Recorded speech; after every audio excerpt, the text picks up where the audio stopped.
It's me. This is the new water heater. We haven't got it hooked up yet because he's trying to get this one unhooked. He's already got it unhooked. We can't get it down because it's still full of water. And this is the water that came out of it. Rust-colored water.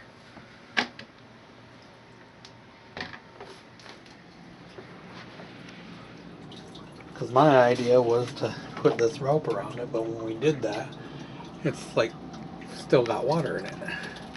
Clear up to here. So I just thought that was interesting.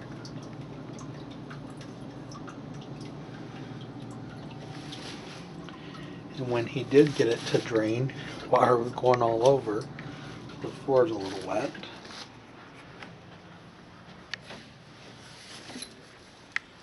Smile. Well, you're the one that got me sprayed with water too.